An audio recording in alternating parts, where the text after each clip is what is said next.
थोड़ी ही देर में शिमला से राइजिंग हिमाचल कॉन्क्लेव का आगाज होगा। खबरें अभी तक के मंच पर हिमाचल में यहां पर राजनीतिक हस्तियां हिमाचल प्रदेश की जुटने वाली हैं। हिमाचल के मुद्दों को लेकर सवाल जवाब का दौर भी देखने को मिलेगा। तो खबरें अभी तक के मंच पर जुटेंगे हिमाचल की तमाम हस्तियां। ये बड़ी खबर हम आपको बता रहे हैं इस वक्त की। आइए खबरें अभी तक पर यहां पर थोड़ी ही देर में अब राइजिंग हिमाचल की शुरुआत होनी है, कॉन्क्लेव की शुरुआत होनी है। कमल इस वक्त हमारे साथ जुड़ चुके हैं शिमला से सीधे लाइव। कमल, इस वक्त क्या कुछ चल रहा है वहां पर? कौन कौन आज कॉन्क्लेव में शामिल रहेंगे? कितना वक्त और शुरू होने में कॉन्क्लेव?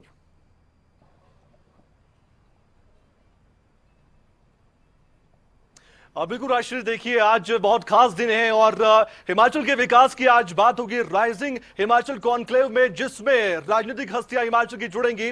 जयराम सरकार का पूरा रिपोर्ट कार्ड हम आज इस मंच के जरिए जनता के सामने रखेंगे। हिमाचल की जनता भी जानना चाहती होंगी पिछले कुछ सालों में जयराम सरकार ने क्या काम कर दिखाया है और कैसे किस तरह से सवालों का सिलसिला शुरू होगा, जवाब मंत्रियों की ओर से, मुख्यमंत्री की ओर से क्या क्या सामने आएंगे, इस पर निगाह हमारे दर्शकों की टिकी होगी। सबसे पहले हम आपको बता दें कि हिमाचल प्रदेश के कैबिनेट मंत्री बिक्रम ठाकुर साहब भी हमारे साथ सबसे पहले जुड़ेंगे। उसके बाद राकेश पठानिया साहब भी आएंगे, इस मंच पर सवालों का जवाब देंगे। इसके साथ ही वरिष्ठ नेता बीजेपी के और कैबिनेट मंत्री सुरेश भारद्वाज इस मंच पर आएंगे, जो मेरे पीछे आप देख सकते हैं राष्ट्रीय। और साथ ही अंत में बातचीत होगी हिमाचल के मुख्यमंत्री जयराम ठाकुर से। खबरों के एडिटर डॉक्टर नासिर कुरैशी मेरे साथ मौजूद है। काफी उत्साहित आप होंगे और खासकर हम जनता के लिए ये मंच तैयार कर रहे हैं राइजिंग हिमाचल, क्योंकि सभी चाहते हैं राष्ट्रीय कि हिमाचल का विकास हो और एक राइज करे हिमाचल। तीव्र गति से कर रहा है, लेकिन और तेज गति होनी चाहिए कि होनी चाहिए, ये सवाल जनता के जो इस मंच से पूछे जाएंगे। नासिर बिल्कुल कमल, और वक्त वक्त पर खबरें अभी तक इस तरह के प्रोग्राम ऑर्गेनाइज करता रहा है। हमारी तरफ से कोशिश रहती है, चाहे वो कोरोना के वक्त में कोरोना वॉरियर्स को सम्मानित करने की बात हो, चाहे वो शिक्षा और स्वास्थ्य के क्षेत्र में उन लोगों को सम्मानित करने की बात हो जिन्होंने अपनी फील्ड में बेहतर काम किए, जनता की सेवा के लिए बहुत कुछ किया है। और इस वक्त राइजिंग हिमाचल कॉन्क्लेव की अगर बात की जाए तो वक्त चुनाव का करीब है और सरकार की तरफ से जितनी भी जनहित के कार्य किए गए हैं या फिर जनता के मन में जो प्रश्न है, वो हमारी कोशिश होगी कि यहाँ पर जो भी मिनिस्टर्स आएंगे, मुख्यमंत्री भी यहाँ पर होंगे, कैबिनेट मिनिस्टर्स भी यहाँ पर होंगे, उन सबसे पूछे जाएं। बहुत कॉन्क्लेव होते हैं नासिर, जनता के मन में भी सवाल होंगे। ये कॉन्क्लेव हमारा राइजिंग हिमाचल कॉन्क्लेव कितना खास, किन मायनों में खास? कमल, एक बात तो सबसे पहले ये कि जब जयराम सरकार बनी थी तो खबरें अभी तक नहीं, सबसे पहले कॉन्क्लेव क्या था, जयराम सरकार का सबसे पहला कॉन्क्लेव शिमला में हुआ था।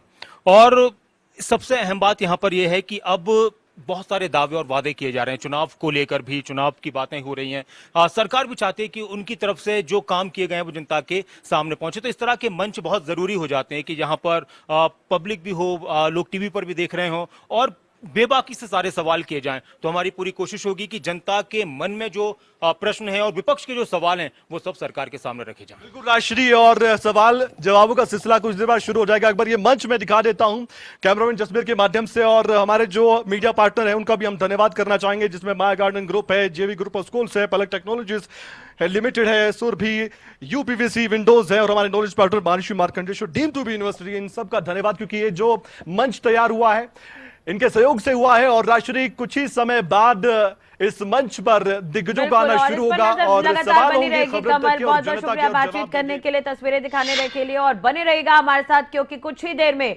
राइजिंग हिमाचल कॉन्क्लेव जिसकी शुरुआत होनी है। और खबरें अभी तक पर यह खास चर्चा आप देखेंगे जहां पर हिमाचल प्रदेश के विकास की बात होगी, क्या कुछ वादे जो किए गए थे वो कितना पूरा हो पाए उस पर बातचीत होगी, कौन कौन से विभाग में डेवलपमेंट के क्या कुछ काम चल रहे हैं, आम जनता को किस तरह से फायदा पहुंचाया जा रहा है हिमाचल प्रदेश में, इस पर भी बातचीत होगी।